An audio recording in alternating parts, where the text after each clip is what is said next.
नमो नमः। महात्मा भर्तृहरि द्वारा रचित नीति शतक का हम लोग अध्ययन कर रहे हैं। अभी तक हम लोगों ने 1 से लेकर 30 तक के श्लोकों का अध्ययन किया। उसी सीरीज को आगे बढ़ाते हुए आज हम लोग 31वां श्लोक पढ़ेंगे। 1 से लेकर 30 तक के श्लोकों को देखने के लिए हमारे चैनल संस्कृत बोध की प्लेलिस्ट में जाकर आप पूरा देख सकते हैं। उसी श्रृंखला को आगे बढ़ाते हुए आज हम लोग महात्मा भर्तृहरि के नीति शतक का 31वां श्लोक पढ़ेंगे। इस श्लोक में महात्मा भर्तृहरि ने मनस्वी और क्षुद्र प्राणी के स्वभाव पर प्रकाश डाला है। इस श्लोक से लेके 5 श्लोक तक महात्मा भर्तृहरि ने मनस्वी या श्रेष्ठ पुरुषों के गुणों के बारे में बताया है कि श्रेष्ठ पुरुष कैसे होते हैं, उनका स्वभाव कैसा होता है। तो चलिए देखते हैं श्लोक में क्या कहा गया है। लांगूल चालनम अथा चरणावपातम भूमौ निपत्य वदनोदर दर्शनम च स्वापिंडदस्य कुरुते गजपुंगवा तु धीरम विलोकयति चाटुशतय च भुंगते। इसका अन्वय कैसे होगा? स्वापिंडदस्य लांगूल चालनम अधा चरणावपातम भूमौ निपत्य वदनोदर दर्शनम च कुरुते गजपुंगवा तु धीरम विलोकयति चाटुशतः च भुंगते। अब इसका अर्थ देखिए कैसे है। स्वा माने कुत्ता, पिंडदस्य कहते हैं अन्नदाता को। अन्नदाता के लिए षष्ठी व्यक्ति का प्रयोग हुआ है, तो यहाँ पे क्या है? पिंडदस्य के लिए, तो कुत्ता अन्नदाता के लिए। लांगूल चालनम, लांगूल कहते हैं पूंछ को, चालनम माने चलाना, हिलाना। तो कुत्ता अन्नदाता के लिए लांगूल चालनम पूंछ हिलाता है। अधा चरणावपातम, अधा माने नीचे, चरणावपातम माने पैरों पर गिरना, पैरों पर गिरता है। भूमौ माने पृथ्वी पर, निपत्य गिरकर, वदनोदर दर्शनम, वदन माने मुख, उदर माने पेट, मुख और पेट को दर्शनम माने दिखलाता है। कुरुते यह सब करता है। गजपुंगवा तू माने परंतु, गजपुंगवा कहते हैं गजराज को, परंतु गजराज धीरम गंभीरता पूर्वक विलोकयति देखता है। चाटुशतः चाटुशतः, शतः माने सैकड़ों, और सैकड़ों चाटुवचनों से, खुशामदों से भुंगते भोजन करता है। कहने का मतलब यह है कि कुत्ता अपने अन्नदाता के लिए पूंछ हिलाना, नीचे पैरों पर गिरना और पृथ्वी पर गिरकर मुख और उदर दिखलाना, यह सब कुछ करता है। परंतु गजराज भोजन देने वाले पुरुष के प्रति गंभीरता पूर्वक दृष्टिपात करता है, यानी कि गंभीरता पूर्वक देखता है। सैकड़ों चाटुवचनों, खुशामदों से भोजन करता है। अन्नदाता देने वाला जब सैकड़ों खुशामदें करता है तब वह भोजन करता है। इस श्लोक में कवि ने क्षुद्र और मनस्वी के स्वभाव में अंतर बताया है कि क्षुद्र पुरुष कैसा होता है और मनस्वी श्रेष्ठ पुरुष कैसा होता है। इसकी तुलना एक कुत्ता और हाथी से की गई है। नेक्स्ट श्लोक में कवि ने बताया है कि वही पुरुष धन्य है जिसके द्वारा वंश उन्नति को प्राप्त करता है। तो देखिए श्लोक में क्या बताया गया है। परिवर्तनी संसारे मृता कहा वा न जायते सा जाता येन जातेन याति वंशः समुन्नतिम। इसका अन्वय कैसे होगा? परिवर्तनी संसारे कह नामृता वा कह न जायते सा जाता येन जातेन वंशा समुन्नतिम याति। अब इसका अर्थ कैसे होगा? परिवर्तनी संसारे यानी कि परिवर्तनशील संसार में, कहा नामृता कौन नहीं मरा, वा का ना जायते अथवा कौन नहीं जन्म लेता है। जायते माने जन्म लेता है, सा वह, जाता माने वस्तुतः उत्पन्न हुआ, एन जातेन जिसके उत्पन्न होने से, वंशा माने वंश, समुन्नतिम याति उन्नति को प्राप्त होता है। कहने का मतलब यह है कि परिवर्तनशील संसार में कौन नहीं मरता है और कौन नहीं जीता है, यानी कि जो जन्म लेता है उसका मरना निश्चित है और जो मरता है उसका जन्म लेना भी निश्चित है। तो जन्म मरण का क्रम तो बराबर चलता रहता है, परंतु वास्तव में वही उसी का जन्म सफल है, वही उत्पन्न हुआ माना जाता है जिसके उत्पन्न होने से उसका वंश उन्नति को प्राप्त करता है। नेक्स्ट श्लोक देखिए, क्या 33वें श्लोक में क्या बता रहे हैं। इस श्लोक में महात्मा भर्तृहरि लिखते हैं कि मनस्वी पुरुष, श्रेष्ठ पुरुष संसार में अत्यधिक उत्कर्ष के साथ जीवन यापन करता है, या एकांतवास में अपने शरीर का परित्याग को ही वो श्रेष्ठ मानता है। या तो वो उत्कर्ष के साथ, श्रेष्ठता के साथ जीवन यापन करेगा, या एकांतवास में अपना शरीर को त्याग देगा। उसी बात को यहाँ पे इस श्लोक में बताया गया है। तो देखिए श्लोक कैसे है। कुसुमस्तबकस्य इव द्वयी वृत्ति मनस्विना मूर्धिन वा सर्वलोकस्य शीर्यते वन एवं वा। इसका अन्वय कैसे होगा। कुसुमस्तबकस्य इव मनस्विनी द्वयी वृत्ति सर्वलोकस्य मूर्धिनी वा वने एव शीर्यते वा। कुसुमस्तबकस्य माने, कुसुम माने फूल, तबकस कहते हैं गुच्छे को, इव माने समान, तो फूल के गुच्छे के समान, मनस्विना माने मनस्वी पुरुष, श्रेष्ठ पुरुष, द्वयी वृत्ति, द्वयी माने दो, वृत्ति माने स्थिति, दो प्रकार की स्थिति होती है। मनस्वी पुरुष की फूल के गुच्छे के समान दो प्रकार की स्थिति होती है।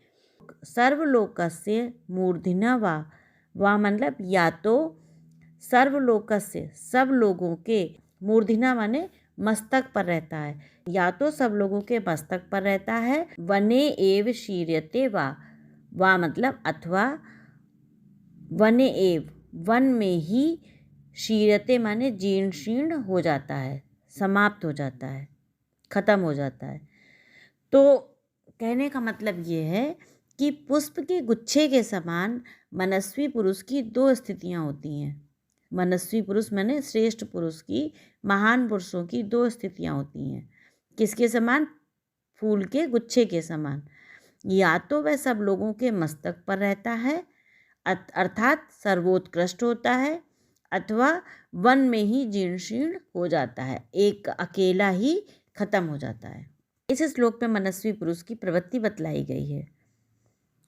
नेक्स्ट देखिए क्या है 34 श्लोक।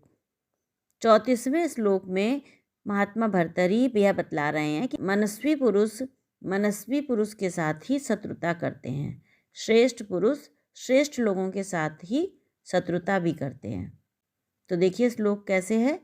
संति अन्ये अपि बृहस्पति प्रभृत्या संभाविता पंचशः तान् प्रत्येष विशेष विक्रम रुचि राहु न वैरायते द्वावेव ग्रस्ते दिवाकर निशा प्राणेश्वरो भास्वरो भ्रातः पर्वणि पश्य दानवपति शीर्षावशेषाकृति।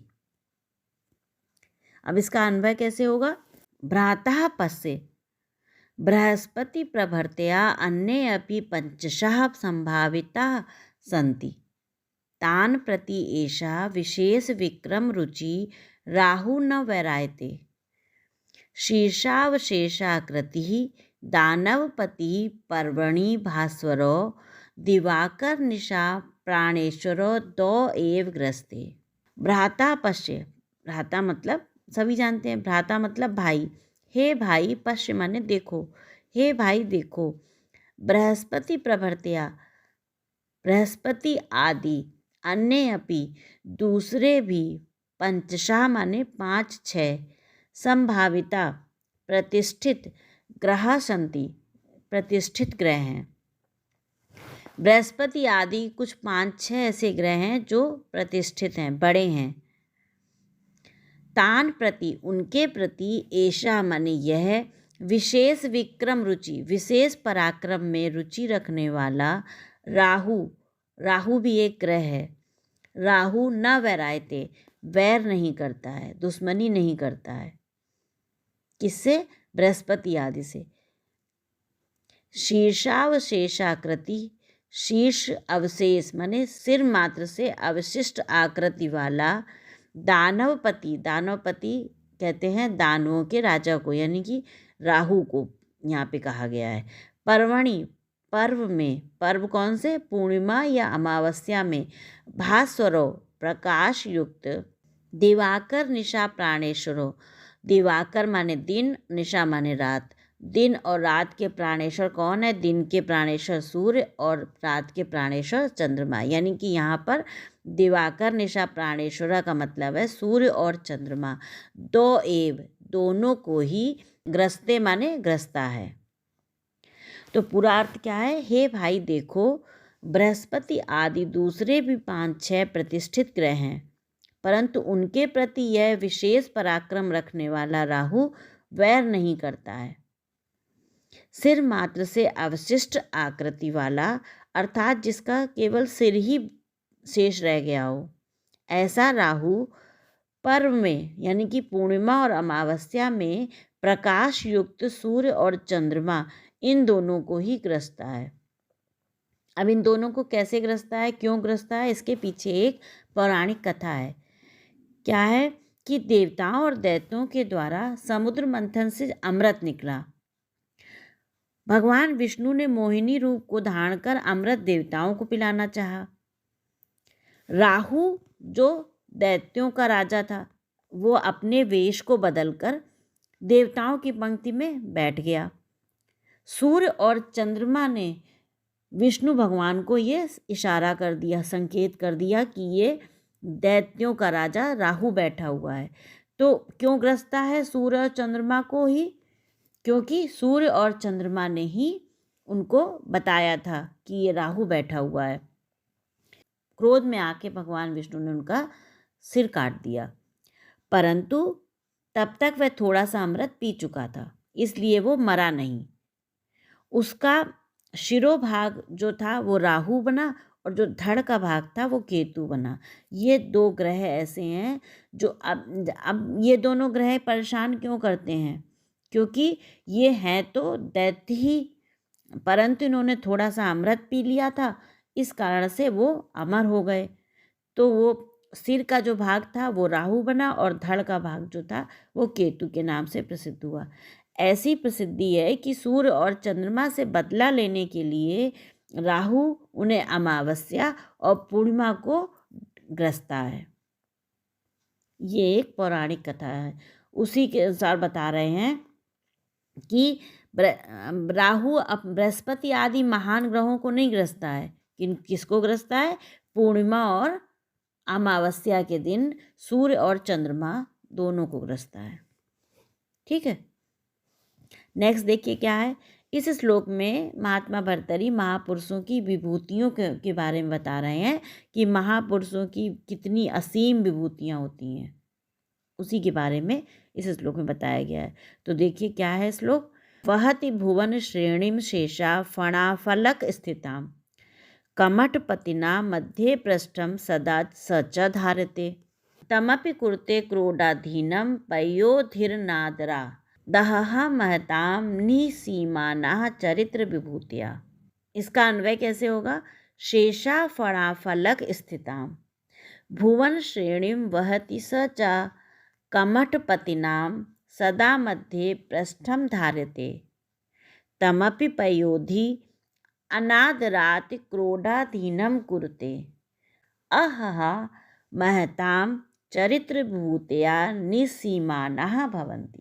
शेषा फणा फलक स्थिताम, शेषा कहते हैं शेषनाग को, फणा फलक माने फणों के पटरे पर, स्थिताम माने स्थित, फणों के पटरे पर स्थित, भुवन श्रेणीम माने भुवनों की पंक्ति को, वहति माने धारण करते हैं, शेषनाग फणों के पटरे पर भुवनों की पंक्ति को यानी कि धरती को धारण करते हैं, और सचा और उन्हें, और शेषनाग को कौन धारण करता है, कमठपति नाम माने कूर्मराज कछुआ, सदा माने सर्वदा, मध्य पृष्ठे माने पीठ के बीच में, धार्यते धारण करते हैं। शेषनाग भुवनों की पंक्ति को अपने फनों के पटरों पर धारण करते हैं, और शेषनाग को कूर्मराज यानी कि कछुआ अपनी पीठ पर धारण करता है। तमपि, तमपि माने उनको भी, उनको किनको, कछुए को, पयोधि, पयोधि माने समुद्र। अनादरात, अनादरात माने अनायास ही।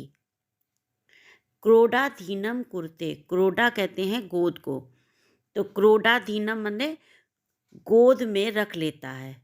आहा, आहा माने अहो।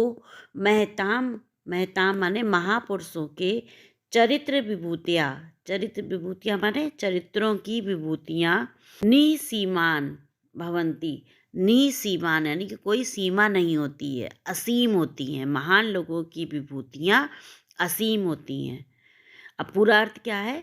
शेषनाग अपने फनों के पटरे पर स्थित भूनों की पंक्ति को धारण करता है, यानी कि अपने फनों पर पृथ्वी को धारण करता है।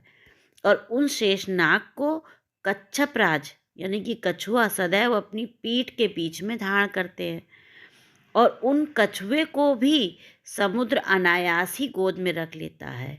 अहो यानी कि अरे, महापुरुषों के चरित्रों की विभूतियाँ असीम होती हैं। महापुरुषों के चरित्रों की विभूतियों की कोई सीमा नहीं होती है।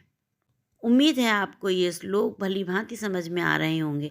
अगर इन श्लोकों से संबंधित कोई भी आपको डाउट हो तो प्लीज़ कमेंट्स करके ज़रूर बताएं, और आपको ये श्लोक कैसे लग रहे हैं इसके बारे में भी आप कमेंट्स में ज़रूर लिखें। धन्यवाद।